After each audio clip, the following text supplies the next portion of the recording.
Bonjour tout le monde,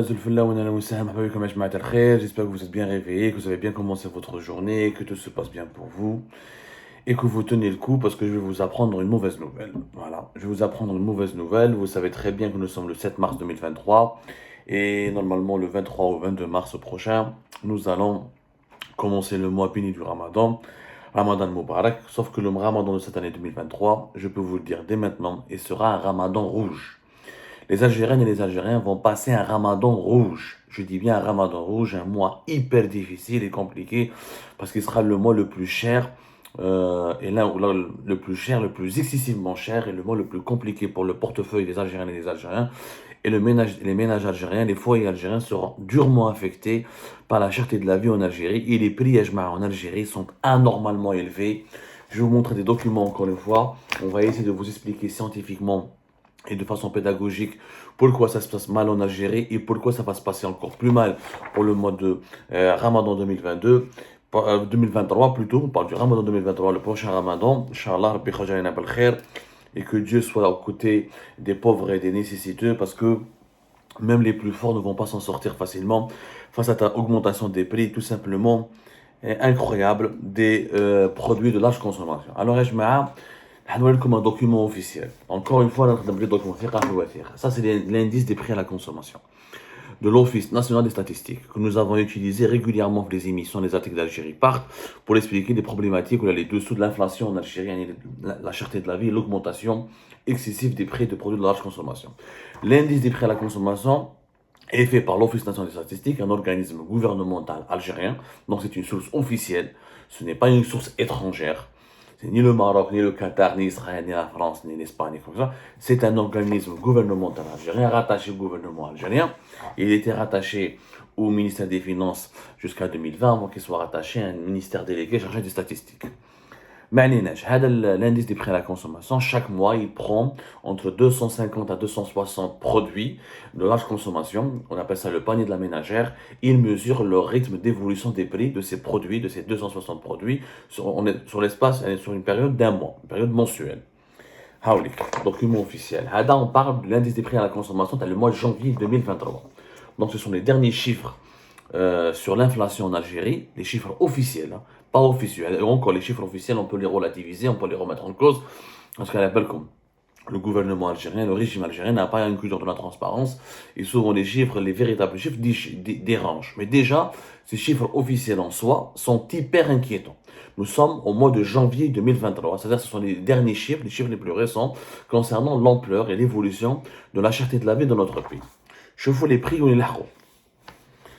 Comme par rapport à la même période, on va commencer par comparer par rapport à la même période de l'année 2022. Le tableau il résume l'augmentation des prix des produits de large consommation par catégorie, et la différence, les variations entre janvier 2022 et janvier 2023.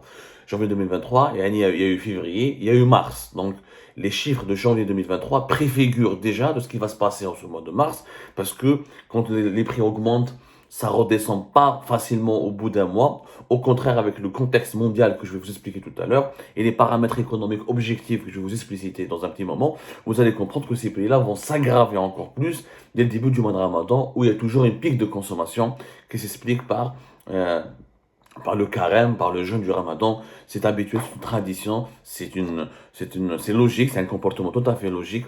Pendant le mois de Ramadan, on consomme le plus. C'est l'un des mois où la consommation atteint, la consommation domestique en Algérie, comme dans tous les pays musulmans, atteint des pics vertigineux, des pics importants. Nerdo, par exemple, les produits alimentaires. Les produits alimentaires, les produits agricoles frais, les légumes, les fruits, etc., entre janvier 2022 et janvier 2023, ils ont augmenté de 23,58%. Il y a pratiquement 24%. Vous vous rendez compte? 24%. Ça, je parle des produits agricoles frais. Il y a les légumes et les fruits. 23,58. Il y a 24% sur une année. Vous imaginez une augmentation de 24% dans un pays où les salaires sont faibles, déjà, où le dinar il est c'est une monnaie pratiquement de singe, elle est faible tout le temps, bousculée par rapport aux devises. Dans un pays où il y a une importante démographie, nous sommes par exemple 46 millions d'habitants quand même. Dans un pays où il y a beaucoup de chômage, où il n'y a pas de relance économique, comment les gens ont fait, comment les gens, est-ce qu'il y a un dirigeant algérien qui se pose la question, qui fait jamais dire les Algériens et les Algériens, comment ils arrivent à faire face à une augmentation de 24%? En une année, 24% des produits, mais chez des produits de luxe, c'est-à-dire les fruits et les légumes. Il y a des produits de base, des produits de base. Qui nous font les produits alimentaires industriels. Ou là, si on compare tous les biens alimentaires, il y a les produits, les légumes, les fruits, les produits agroalimentaires, les conserves, tout ça, ça a augmenté en une année de 13,7, il y a presque 14%. Nous sommes dans les mêmes moyennes de l'inflation au pays européen. اللي كان يقول لك وانا قلتها لكم في l'émission précédente درنا une émission يا جماعه rappelez-vous il y a pas longtemps sur la cherté de la vie en Algérie. Ouais, ça c'est il y a à peine 2 ou 3 semaines. نعطيكم la date exactement يا جماعه وقلنا لكم باللي il n'y a strictement aucune différence entre l'augmentation des prix en Algérie et dans les pays européens parce que certains ministres algériens, certains partisans du régime algérien ils voulaient manipuler les Algériens et les Algériens يقولوا لهم mais non en Algérie c'est l'augmentation des prix beaucoup moins grave que dans les pays européens. La preuve, les prix ont beaucoup moins augmenté en Algérie que dans les pays européens. Et c'est totalement faux. Ce que nous avions dit le 22 février 2023, le 13 février 2023 et le 21 novembre 2022, où nous avons expliqué que c'est la même mécanique. L'inflation en Algérie, la cherté de la vie, l'augmentation des prix et des produits de la consommation, elle est aussi terrible en Europe que dans les pays européens qui sont impliqués, eux, directement dans la guerre en Ukraine. Alors que l'Algérie n'est pas officiellement impliquée directement dans la guerre en Ukraine. Elle n'est pas belligérante, elle ne donne pas des armes à l'Ukraine, elle ne finance pas l'Ukraine, il n'y a pas de proximité géographique avec l'Ukraine et la Russie. Et nous sommes un pays producteur de pétrole et de gaz. C'est ça ce qui n'est pas normal, encore une fois, fin mois. Les rôles comme mais ça a augmenté aussi en France et en Grande-Bretagne et en Allemagne, les prix aussi ont augmenté. En France, en Grande-Bretagne, en Europe, c'est les prix augmentent, parce que la moitié de la cherté de la vie chez eux est provoquée par la crise énergétique, par l'augmentation des prix du gaz et du pétrole. Or, nous produisons le gaz et le pétrole et nous le consommons en Algérie à des prix réduits, à des prix symboliques. Le gaz et le pétrole que nous consommons pour le marché national, parmi les plus bas, on le consomme avec des prix qui sont les prix les plus bas dans le monde. Les carburants font partie des 3 ou des 4 pays où les prix sont les plus bas au monde. Le gaz, la même chose. On fait toujours partie des 5 ou 6 pays où le coût d'énergie est parmi les plus faibles au monde. Et pourtant, nous avons la même augmentation des prix des produits de large consommation que les pays européens qui ne produisent pas de pétrole et de gaz et qui sont impliqués dans la guerre en Ukraine. C'est ça ce qui est anormal. Qu'elle augmente de 10, que les fruits et légumes augmentent de 10%, 15%, je peux comprendre. Mais 24% en une année, c'est anormal. C'est anormal que les produits alimentaires en général, les fruits, les légumes, les produits alimentaires industriels, t'as les produits agroalimentaires, t'as les boîtes, etc., augmentent de 5-6%. Je peux comprendre, mais pas de 14%. Vous allez voir, le tableau n'est pas fini. Le tableau n'est pas fini. Un autre tableau. Toujours, c'est pas moi, c'est des chiffres officiels. Il y a encore des chiffres officiels relativisent. Parce que si on fait une contre-enquête et on demande à notre institut de statistique de cerner l'évolution des prix en Algérie, je suis sûr qu'il va trouver des chiffres avec des méthodes scientifiques, des chiffres beaucoup plus élevés que les chiffres annoncés par l'ONS. Parce que l'ONS, il relève du gouvernement algérien, quelque part, il est contraint de faire des chiffres politiques pour ne pas effrayer les dirigeants, pour ne pas contrarier les dirigeants, pour ne pas trop effrayer la population algérienne. Regardons par exemple la catégorie. T'as les viandes. La catégorie des viandes. La viande des abats de moutons. Ils ont augmenté de 42,3% en une année. Entre janvier 2022 et janvier 2023, les prix des viandes de abats de mouton, la viande de mouton, ça a augmenté de 42,3%. Énorme! C'est rare à travers le monde où on a des augmentations de prix de la viande qui sont aussi élevées. 42,3%. Le prix de la viande de bœuf, elle a augmenté en une année de 24,8%. Il y a pratiquement 25%. Toujours entre janvier 2022 et janvier 2023. Les œufs, ça a augmenté de 11,17%, 12% sur une année. Le poisson frais, ça a augmenté de 8,39%. La viande et les poissons en conserve, ça a augmenté, en une année, leurs prix ont augmenté de 17,36%. Les fruits, 34,12%. Les légumes, 3,48%. Le lait, le fromage et les dérivés des produits laitiers ont augmenté en une année de 17,35%. Ce sont des augmentations Même le café et le thé, leurs prix ont augmenté de 9,46%. Et l'ensemble des autres produits alimentaires qui ne sont pas dans ces catégories-là ont augmenté de 6,04% sur une année. Nous sommes dans la même moyenne pratiquement des pays européens qui sont, encore une fois, impliqués dans la guerre en Ukraine. Mais pourquoi au mois de mars et pendant ce ramadan, ça va augmenter plus? Pour deux raisons. Les chiffres, qu'est-ce qu'ils prouvent? Ils prouvent d'abord que nous n'avons pas une agriculture, qu'on ne produit rien. Que les légumes et les fruits que nous consommons, si qui les assises, داروا des assises dans l'agriculture, داروهم récemment entre la fin du mois, fin février, début mars, les assises nationales de l'agriculture, qui ont été présidées par Abdelmajid Tebboune, ils ont commencé à mentir aux gens. L'agriculture algérienne peut satisfaire entre 70 à 75% des besoins alimentaires du pays. C'est faux! C'est faux. Si on pouvait satisfaire 75% des besoins alimentaires du pays, pourquoi les fruits et les légumes augmentent pourquoi les fruits et les légumes augmentent de 24% sur une année, presque 30% sur une année? Et si on a les fruits et les légumes que nous produisons, et puisque le gaz et le pétrole nous le produisons, donc le coût de l'énergie pour l'agriculture en Algérie il est faible. Comment ça se fait que nous avons des prix aussi chers? Parce que la majorité des fruits et des légumes ne sont pas disponibles, on ne produit pas assez. Donc, et quand on n'importe pas, et comme on a appliqué une politique de restriction des importations, une politique d'interdiction des importations, du coup la production nationale est faible par rapport à la demande nationale et les prix augmentent. Donc c'est faux. Nous n'avons pas la capacité de satisfaire plus de 40 à 45% des besoins alimentaires du pays. Et cette capacité va baisser parce que l'agriculture algérienne, elle manque d'eau. Les périodes de sécheresse que nous avons subies en 2021 et en 2022, ça a des conséquences. Le manque d'investissement de l'État dans l'agriculture. Il y a des annonces. Déjà, Tebboune lui-même, Staraf, nous avons un problème de chiffres. Nous avons un problème de chiffres précis et réels sur la production agricole. La preuve, il a donné il a parlé le chiffre les cheptels. Nous n'avons jamais eu 23 millions de cheptels ou là 29 millions, nous avons que 19 millions de têtes ovines. Alors que les chiffres officiels parlaient auparavant de 23 millions ou là de 29 millions. Quand ils ont fait des vérifications, nous n'avons que 19 millions de têtes ovines. ما عندناش un cheptel de 29 millions. Mais là, kiff. Là, sur la production des fruits, des légumes et des autres produits alimentaires, nous n'avons jamais produit de quoi satisfaire 70 ou la 75% des besoins de la population algérienne. Nous sommes ultra dépendants de l'importation. Nous sommes ultra, parce que nous n'avons pas de production agricole.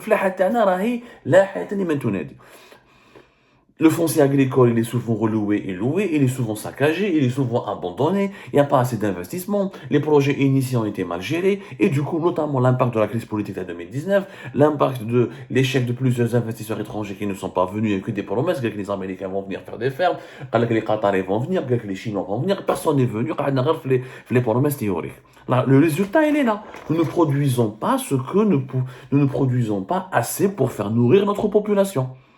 Ou alors au mois de mars, ça va augmenter plus. Deuxième raison, c'est que l'inflation mondiale. Les prix sur les marchés mondiaux vont augmenter. Pourquoi ils vont augmenter? Parce que la guerre en Ukraine va durer. Et même le programme alimentaire mondial a constaté que les prix des produits alimentaires de première nécessité ont beaucoup augmenté. Pourquoi ils ont beaucoup augmenté? Parce qu'à cause de la guerre en Ukraine, les prix du pétrole et du gaz restent élevés. Et comme ils restent élevés, donc pour fabriquer les engrais de synthèse, les engrais azotés nécessaires pour les céréales, pour le riz, pour toutes les cultures de matières agricoles, importante de notre première nécessité, ont augmenté. Donc la crise énergétique a produit par définition une crise alimentaire. Et de 2022 à 2023, tous les pays de la planète ont été touchés par la cherté de la vie, par l'inflation des produits alimentaires. Parce qu'on est dépendant, le monde et la mondialisation a fait en sorte qu'on soit ultra dépendants. Tous les pays du monde sont interdépendants. Et comme les matières premières agricoles viennent essentiellement de la Russie et de l'Ukraine, les céréales, mais aussi les engrais de synthèse et les engrais azotés, donc le monde est fragilisé. Le monde est fragilisé. Et les pays qui mènent l'Algérie, qui sont ultra dépendants de leurs importations, même si on n'importe pas beaucoup les céréales russes, on peut acheter chez les Français, mais les fruits, les légumes, les viandes, tout ce qui est produits agricoles, le café, le riz, le soja, tout ça, a besoin d'engrais de synthèse, a besoin d'énergie, et l'énergie, ou les matières premières agricoles, coûte cher. Ce qui fait qu'au mois de mars, ça va s'aggraver, parce que la guerre, a fêté une année, et les violences de la guerre s'aggravent. Donc, les conséquences économiques vont s'aggraver. Ou quitte le marché mondial. Le marché mondial, tu as les produits agricoles. Ça fait peur. Un peu comme le sucre, par exemple. Nous sommes un pays, un gros consommateur de sucre. Surtout pendant le ramadan, où nous consommons beaucoup de sucre. Beaucoup de sucre. Le sucre, en une semaine, les cours mondiaux de sucre ont augmenté de 66% sur les marchés mondiaux. 66% sur les marchés mondiaux. Le café, nous sommes un grand consommateur de café. En une semaine, le prix du café a augmenté de plus de 93%, presque 100%. Le cacao, le prix du cacao a augmenté de plus de 14,8%, etc. Et la liste, elle est longue. L'avoine, le soja, le soja augmente, il se stabilise. Le riz, là où il y a mais plusieurs produits, matières premières agricoles, sont en train de connaître des augmentations de 60 jusqu'à 100%, qui même pour le café. L'Algérie est dépendante de l'étranger pour acheter, avec une monnaie faible qui est le dinar, en dépensant en devises, avec des importations qui sont restreintes, parce qu'on a limité beaucoup les importations, donc on importe beaucoup moins, on importe des volumes beaucoup moins, des quantités beaucoup moins volumineuses que par le passé, ce qui fait que déjà c'est trop cher sur le marché mondial, ça va être encore plus cher sur le marché national, et disponible en petite quantité. Donc il va y avoir des pénuries. C'est inévitable pendant le ramadan. On ne produit pas ce qu'on mange, on importe, on refuse d'importer beaucoup, et quand on importe, ça nous coûte cher, et quand on va distribuer sur le marché national, on distribue des petites quantités qui ne répondent pas, qui ne suffisent pas pour répondre à la consommation nationale. Tous les quatre éléments font en sorte que la cherté de la vie va s'aggraver. Nous allons passer un ramadan rouge, malheureusement. Rouge. وباش تفهموا مليح باللي la crise énergétique va durer. Pourquoi عبالكم باللي شحال راهو دوك البترول راهو يضرب بين 85 84. La moyenne des prix du pétrole en 2022 c'était de 102. Regarde, 102. Ça n'a rien à voir avec les. Jamais en 2020, elle était de 41. En 2021, c'était de 69. Depuis 2021, nous avons connu des moyennes, une augmentation des prix de l'énergie qui est totalement affolante par rapport aux années précédentes. La dernière fois où le prix du pétrole était cher, c'était en 2012, où la moyenne était de 107. Mais depuis 2014, où il a 96, mais 2015 jusqu'à 2020, durant les 5 dernières années, les prix de l'énergie n'ont jamais été aussi forts. Ça veut dire que depuis 2021 et 2022, et ça va se poursuivre en 2023, le coût de l'énergie est élevé. Comme le coût de l'énergie est élevé, l'agriculture, l'industrie agroalimentaire et tous les autres types d'industries seront impactés et les prix du produit final vont augmenter. Mais nous avons le pétrole et le gaz. On n'en profite pas. Parce que si on pouvait en profiter, on utiliserait notre gaz et notre pétrole pour produire, pour faire une production nationale. C'est de là le changement climatique. Maintenant, je peux les crises de sécheresse que nous avons subies, beaucoup de pays à travers le monde les ont subies, notamment les grands pays producteurs de produits agricoles, le Brésil, l'Espagne, la Grèce, l'Inde, le Vietnam, beaucoup de pays ont subi des crises de sécheresse et des turbulences climatiques qui ont perturbé la production agricole mondiale. Donc c'est un paramètre qu'il faut rajouter pour expliquer l'aggravation de la cherté de la vie. Mais encore une fois, avec le pétrole et le gaz que nous avons, on aurait pu limiter les augmentations des prix si on avait encouragé une production nationale. Depuis 2020, on me dit exportation en hydrocarbures, augmentation de la production nationale, diversification de l'économie, rien n'a été fait. Tous les chiffres du gouvernement algérien sont faux. Tous les projets annoncés par le gouvernement algérien sont faux. Ils n'ont jamais abouti et toutes les données qui ont été communiquées sont fausses. Voilà la vérité, Ajma'a. Et c'est pour ça, préparez-vous à passer un mois de ramadan très rouge. Rabbi kun ma'ana, Rabbi jibal khair.